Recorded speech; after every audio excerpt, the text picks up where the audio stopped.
మా ఊరి మామిడి పళ్ళతో మామిడి తాండ్ర చేస్తే ఓ మామూలుగా ఉండదు కదా! చాలా చాలా బావుంటుంది.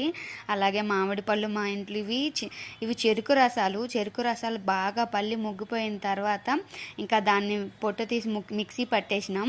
మిక్సీ పట్టేసి ఇంకా దాన్ని పళ్ళెంలో ఎండబెట్టాం. 2 లేయర్లే ఉంచి ఎండబెట్టాం. 2 పళ్ళాలు కలిపి ఒక పళ్ళెంలో వేశాం. చాలా బాగా వచ్చిందండి మామిడి తాండ్ర. చూడండి మా అత్తయ్య గారు ఎంత చక్కగా చేశారో మామిడి తాండ్ర. చాలా బాగా వచ్చింది. ఇంకా స్క్వేర్ షేప్లో కట్ చేద్దామంటే వద్దులే, ఇంకా మనం రౌండ్ సర్కిల్ చేసేద్దాం, చూడడానికి కూడా చాలా బాగుంటుందని చెప్పారు మా అత్తయ్య గారు. సో మేము చూసారా కొంచెం షుగర్ వేసాము, ఇంకా కలర్ఫుల్గా ఉన్న ఎల్లో కలర్లో మాకైతే చాలా బాగా నచ్చాయి. లాస్ట్ ఇయర్ చేసాం కానీ ఇంత మంచిగా రాలేదు, కానీ ఈసారి చాలా బాగా వచ్చాయి. మామిడి పళ్ళు తాండ్ర చాలా బాగుంది. చిన్నప్పుడు వీటిని మేము 50 పైస్ ₹1 పెట్టి కొనుక్కునే వాళ్ళం షాపులో.